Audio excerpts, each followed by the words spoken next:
Hello, I'm Eva, and welcome to this tutorial. Usually John would be narrating this, but he's being very lazy, so I'm going to guide you through the process instead. So without further ado, let's get into it. In this tutorial, you'll be learning how you can remove and add items to videos. For instance, in this first example where the buildings are removed, or this example where the man is removed, colors are changed, and a couple of background items are added. First of all, open up the video in Premiere Pro or whichever software or website you use to convert, and create a JPEG or PNG sequence.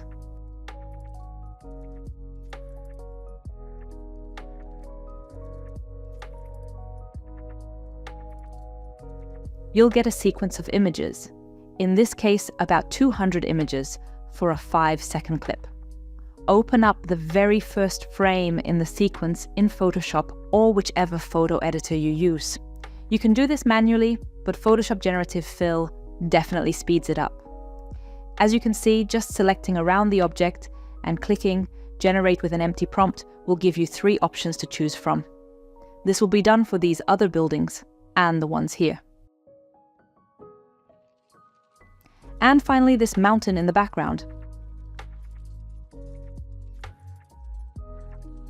Save that image to a folder called Key, making sure that the file name exactly matches the first frame of the sequence.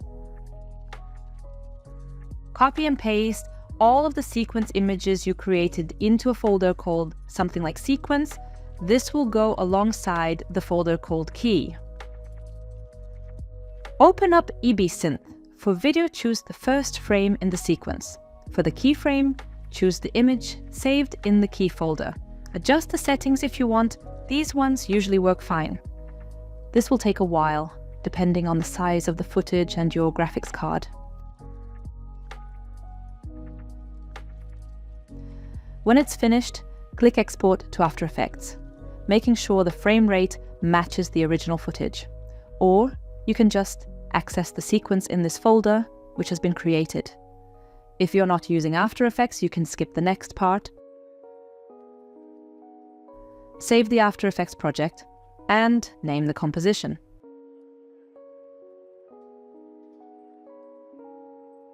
For simplicity, check that the sequence settings in Premiere Pro match exactly. So in this example, change to 30.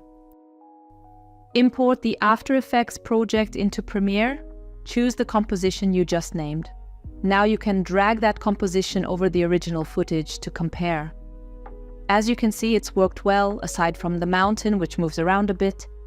You can try different settings in EbSynth, or redo without that part changed, or you can just mask out that section. There might be a difference in the colors and brightness of the new sequence, so you might have to do some adjusting and feathering to match.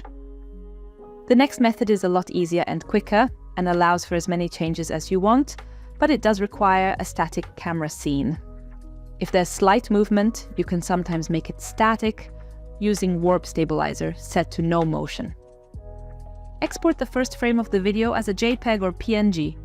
Open it up in your image editor and adjust whatever you want, aside from anything in the scene which moves and needs to be kept. So for this one, anything aside from the woman can be changed.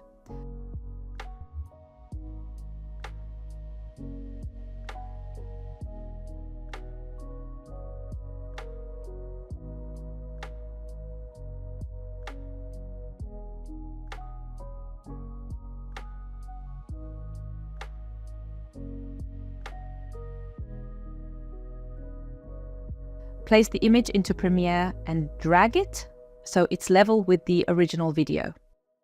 Now just mask around the part from the original video, which you need to keep, invert it, and hey presto, the scene is altered. I hope you have enjoyed this tutorial. Remember to like and subscribe, and hopefully John will be back for the next one if he can be bothered. Bye for now.